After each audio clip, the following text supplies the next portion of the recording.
Alright, I'm going to tie one of the classics today, and this is a hare's ear. And so I'm starting off with a size 12 nymph hook in the vise, and I've got an 8/0, and this is a dark brown thread. And the first thing that I'm going to do, and you can tie this in a lot of varieties, you can tie them with weight, without weight, bead head, no bead head, tungsten, brass, you name it. I'm going to tie this without a bead head, but I am going to add some weight to the body. So I'm just going to take maybe 7 or 8 wraps or so of my lead underneath, and I'll position that just about in the center, maybe a little bit better to the eye of the hook. And whenever I'm attaching lead, I'll take a couple of wraps in front and I'll circle around behind it, make sure that gets wrapped in there good and tight. I'm going to leave my thread for the most part at the point in the hook behind the lead, and I'm going to tie in the tail. What I like to use for the tail material is just regular rabbit hide, and the reason I like this is there's so much material on here. You can tie a ton of these. I save my hare's mask for more noble duties, I suppose.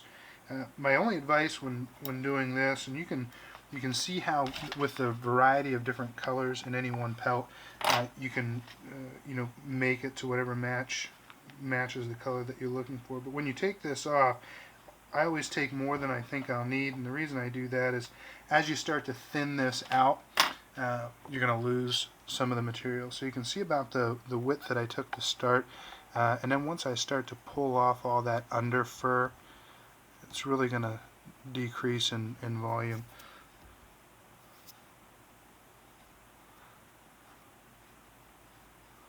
So I'm just trying to get all that body out of it, and then I'll switch hands, and then what I'll do here, a couple of things. One, I want to make sure the tips align with this, and then also I'm getting the end volume that I'm looking for. And so when I'm happy with that, then I'm going to measure this out to be a little bit less than a hook shank in length. I'm going to tie that in right behind the lead and right on top. And then I'll bring it back, and what happens when you get back to the lead, it's going to want to kind of splay out, and this makes it real easy then to clean up. Come back through with your scissors. The rib material, again, this is an area where you can really be diverse in what you use. I like to use a holographic tinsel, at least for these larger sizes. As I get smaller, I'll change the rib that I use, anywhere from an oval tinsel down to gold wire when I'm tying them real small. But for this size, I like to use the holographic tinsel, and that's a medium size. Alright, and then once that's in good and tight, I'll go ahead and advance my thread to about the midway of the hook shank. And I don't know that I've ever explained that in previous videos, but I do it so that I can make adjustments as I go. If I start dubbing here, and I'm more bulky with my dubbing noodle, I can make adjustments as I get back down to the end of the fly and tighten it up, and then be able to advance it back through. It just helps for me with my taper. I'm going to use a natural dubbing, a mask for this, so I always like to use my dubbing wax when I'm working with natural material. And so I'll just go through and I'll take my mask here, and I'll clip off a section to dub with.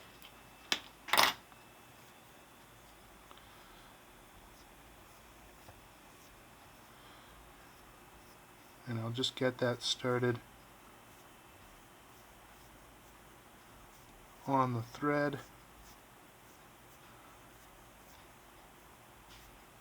Try to space it out as best I can so it's not clumped up in one area.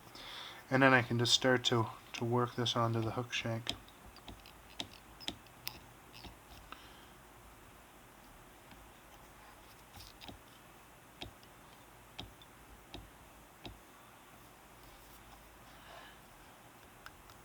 Come back through and reapply the dubbing anytime I'm going to add more material.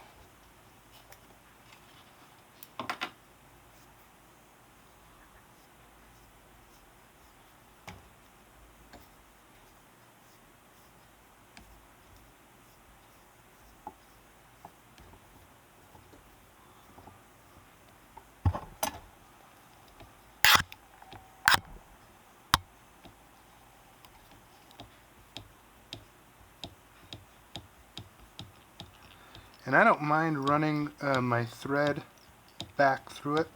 It's not going to be noticeable, and it helps to bind some of those fibers down. Now I can take my ribbing, and I'm going to pull it real tight as I come along through here, and that's going to squeeze some of those fibers in between. And then I'll come back through and tie that off. And that's about, oh, I'd say where the thorax will start will be about the two-thirds mark of the pattern. We can come back through and trim off the excess. Alright, now for the wing case, I'm going to use a pheasant tail, and that's going to serve as both the wing case as well as the legs for this. And so I'm going to take enough material that when I divide it by 2 will be suitable legs for either side. And for this I found about an inch section of pheasant tail is about the right look for me. So I'll just make sure those tips align. I'm going to hold it out and measure it to the tip of the tail when I tie it in. And take it back to the desired width of or length of thorax that you're looking for, and I'm going to trim that excess off. A couple more wraps just to make sure that it's in, and now I can come back through and dub the thorax. And for the amount that I'm going to use for the thorax is going to be pretty much the same amount that I used for the entire rest of the body. And the reason I do that is I really like to have a buggy look for my hare's ear. So I'll take that amount, get that started.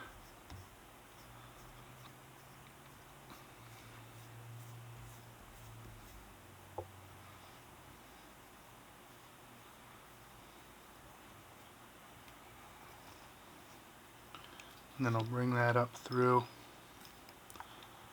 Give it a couple of twists as I go.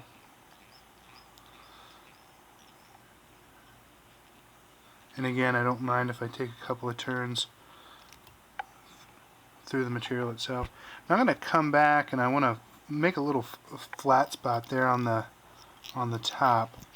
I'm going to give myself a little landing room for my wing case.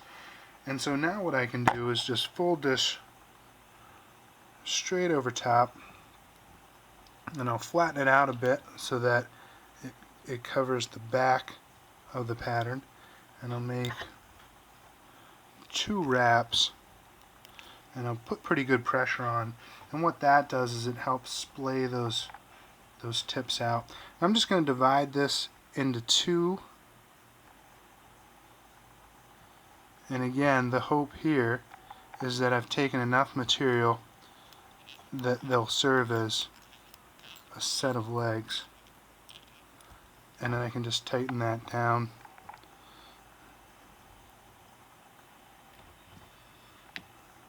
Hold them in place.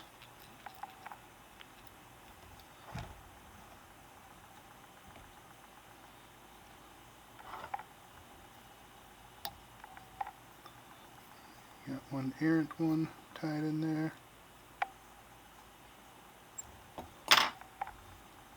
See what it looks like from the other side.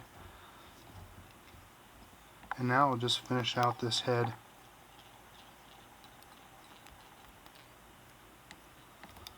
A couple of whip finishes.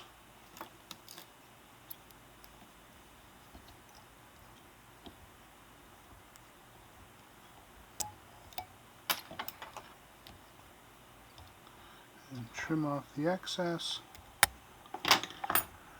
If you like, you can add head cement at this point. And the other thing that I like to do is just pick out the bottom to make it even buggier.